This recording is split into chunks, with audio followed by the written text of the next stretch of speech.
Assalamualaikum warahmatullahi wabarakatuh.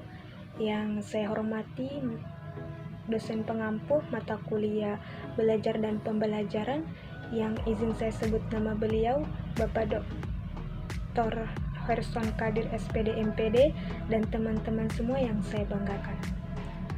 Puji syukur kehadirat Allah Subhanahu wa Ta'ala karena atas berkat rahmat dan karunia-Nya sehingga kita masih diberikan kesempatan untuk menjalankan aktivitas kita pada hari ini dalam keadaan sehat walafiat. Salawat dan salam tak lupa pula kita kirimkan kepada junjungan kita Nabi Allah Nabi Muhammad SAW yang telah membawa kita dari alam kegelapan menuju alam yang terang benderang seperti sekarang ini. Baik, perkenalkan, nama saya Nuriana Nurdin. Di sini saya akan membahas tentang materi tentang pendidikan anti korupsi. Langsung saja pengertian dari pendidikan anti korupsi.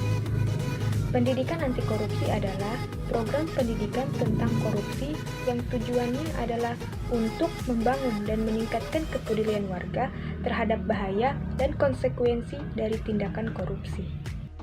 Sedangkan menurut Dharma tahun 2003 secara umum mengatakan anti korupsi adalah yang pertama, membentuk pengetahuan dan pemahaman bentuk-bentuk korupsi dan aspek-aspeknya. Yang kedua, mengubah persepsi dan sikap terhadap korupsi. Dan ketiga, pengembangan keterampilan dan kemampuan dengan tujuan memberantas korupsi.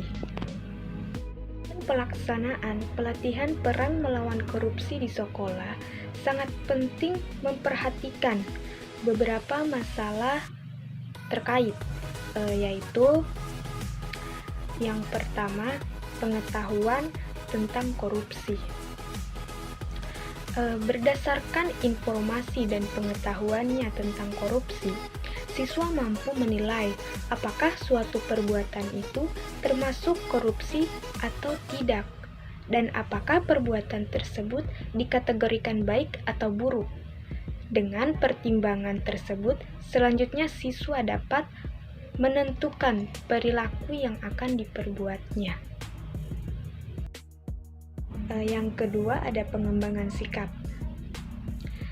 Sebagai pendidikan nilai dan karakter, pendidikan anti korupsi memberi perhatian yang besar pada pengembangan aspek sikap siswa.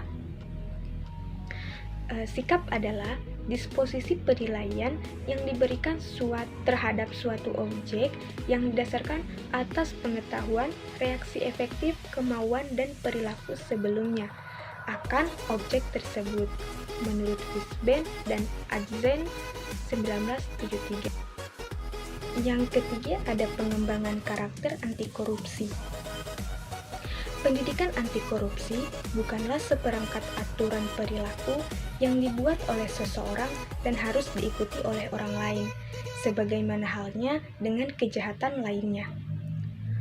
Korupsi juga merupakan sebuah pilihan yang bisa dilakukan atau dihindari.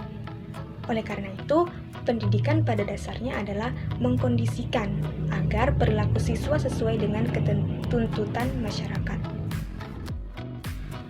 Agar perilaku tersebut dapat menjadi karakter siswa, maka beberapa langkah bisa dilakukan dalam pendidikan. Maksudnya dalam pendidikan anti korupsi. Di antaranya adalah yang pertama, melatih siswa untuk menentukan pilihan. Yang kedua, memberi siswa kesempatan untuk mengembangkan pemahaman. Yang ketiga, membantu siswa menemukan sumber informasi. Yang keempat, melibatkan siswa dalam berbagai aktivitas sosial di sekolah maupun di lingkungannya. Yang keempat, ada implikasi terhadap pembelajaran. Mengacu pada tujuan dan target pendidikan anti korupsi di atas, maka pembelajaran anti korupsi hendaklah didesain secara moderat dan tidak indoktrinatif. Pembelajaran yang dialami siswa merupakan pembelajaran yang memberi makna bahwa mereka merupakan pihak atau warga negara yang turut serta memikirkan masa depan bangsa dan negara ini ke depannya, terutama dalam upaya memberantas korupsi sampai ke akarnya dari bumi Indonesia. Kesimpulan dari pendidikan anti korupsi adalah bahwa pendidikan merupakan kunci penting dalam memerangi korupsi. Dengan memberikan pendidikan yang tepat tentang masalah korupsi kepada individu sejak dini, kita dapat menciptakan generasi yang lebih sadar akan pentingnya integritas, transparansi, dan akuntabilitas dalam kehidupan sehari-hari. Mungkin hanya itu yang bisa saya sampaikan. Kurang dan lebihnya saya mohon maaf. Wabillahi taufiq wal hidayah. Wassalamualaikum warahmatullahi wabarakatuh.